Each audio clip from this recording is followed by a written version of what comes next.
The next alternative control flow structure we're going to look at is the do-while loop. As I said in the last lesson, the do-while loop is interesting because the test or the relational expression is placed at the bottom of the loop rather than at the top.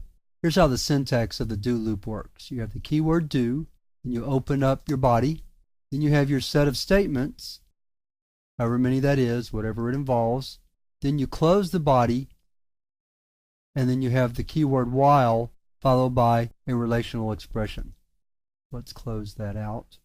So as you see, the main difference between a while loop and a do-while loop is that the execution of the program will enter the loop regardless of the value of the relational expression because it's not tested until after the set of statements is executed for the first time. Now, for lots of situations, that doesn't matter. In fact, I'll demonstrate here in this first lesson how a while loop and a do-while loop can be pretty much exactly the same loop. But there are situations where a do-while loop is preferable to a while loop, and we'll look at a couple of those situations in the next lesson. So let's get started with an example. So first let's write a simple while loop to do something like sum the first 10 integers.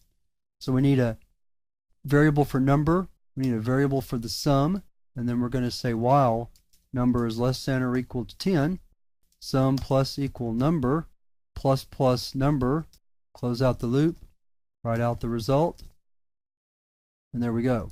Let's add a console read key, and now let's run the program. Total is 55. So let's write that now using a do while.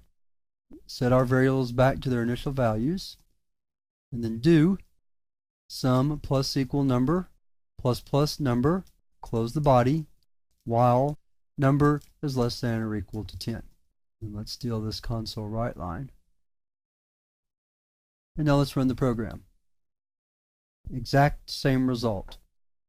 So as you can tell, in this particular case, the while and the do while are absolutely equivalent. The only difference is that the test is at the bottom. Now, what would happen if for some reason the value of number going into the loop made the relational expression false? We talked about this in the lesson on while loops. Well, of course, if that was the case, then the loop would never be executed. So for example, if we set number to 11, run the program, the total is 0 in that case, because we never got into this part of the loop, into the body.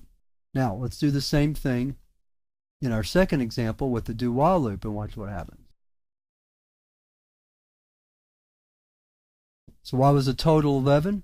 Well, the total was 11 because we actually did go into the loop, added 11 to sum is 0, so now sum is 11, then incremented number by 1 to 12, then went to the test and saw that 12 is not less than or equal to 10, it's greater than. So we dropped out of the loop and printed the sum of 11.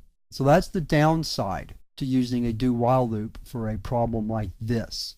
If the loop control variable's value is going to make the expression false at the beginning, the do-while loop isn't going to pick it up until after the first iteration of the loop. So you have to be very careful when you're using a do-while loop in this way. But at least here you've seen the basics of how a do-while loop works. And if the conditions are correct, the preconditions, all the variables are set to the right values, then for a problem like this, a while loop and a do-while loop are absolutely equivalent in how they produce output. So now let's move to the next lesson where we're going to look at situations where the do-while loop is actually preferable to the while loop.